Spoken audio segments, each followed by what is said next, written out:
Good morning, everyone, and welcome to today's conference hosted by the Jacobs Levy Equity Management Center for Quantitative Financial Research of the Wharton School.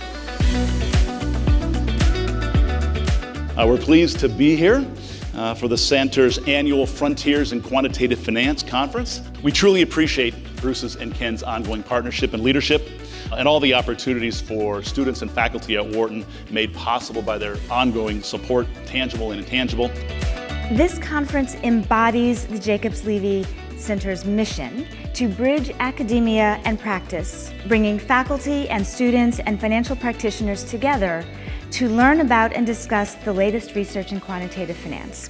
Ken and I established the Jacobs Levy Center in 2011 to honor our firm's 25th anniversary. Our goal was to spur the creation of ideas and innovations that make a real impact on the practice of finance and investing.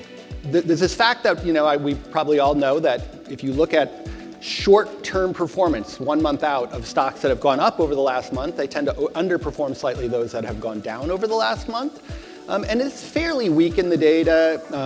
It's not very strong outside of microcaps, and it's gotten a lot weaker post-decimalization.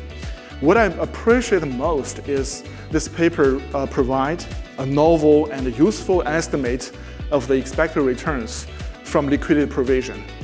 And more importantly, they offer this very valuable perspective on the pricing of liquidity from various origins. Circuit breakers have been beneficial to the market as they have prevented market crashes from occurring during the pandemic.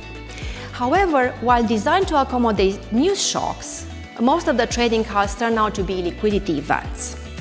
In the space, the SEC regulations evolve with a small sample of events, and I think it's important to sort of step back, to think about things conceptually, to use theory, to do a detailed design, to try to be clearer about what's the problem, what's the issue.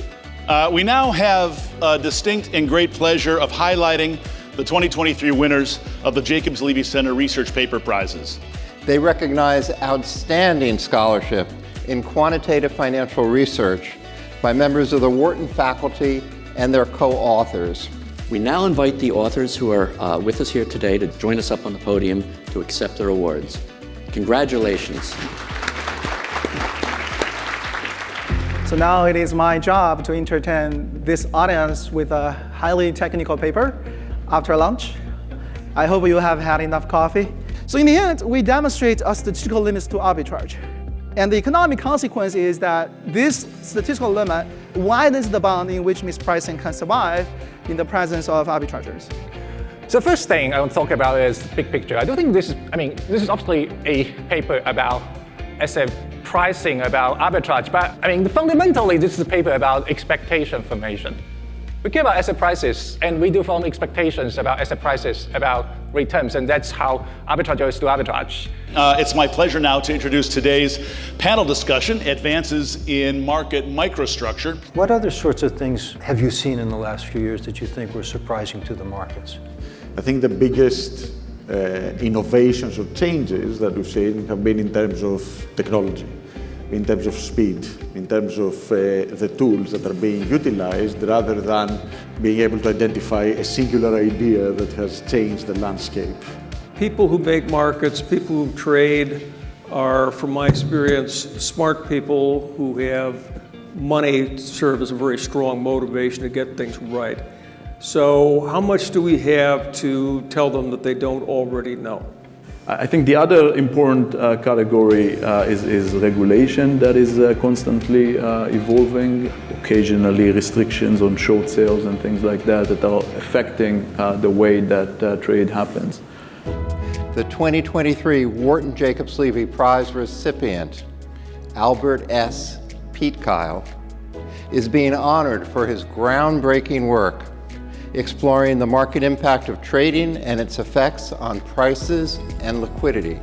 Those of us who manage portfolios, as well as our clients, owe a debt of gratitude to Pietkyle for shining a light on the inner workings of the trading process, which is so important and yet so little understood. Please join us for the presentation of the prize medal. Well, thank you so much. I'm really happy. It's about as happy as I can be. Thank you. Congratulations. Thank you. I think my invariance research and also the smooth trading research and flow trading research are addressing a lot of the issues that came up in my 85 paper and sort of bringing that paper more up to date and putting it, I hope, on the frontier of research today rather than the frontier of research in 1985. So thank you. So friends, all things come to an end. Thanks very much again to Pete Kyle, to Bruce Jacobs and Ken Levy, and all of today's presenters, discussants and panelists. We look forward to seeing you virtually or in person at a future event and hope you'll stay in touch with the center. Thank you.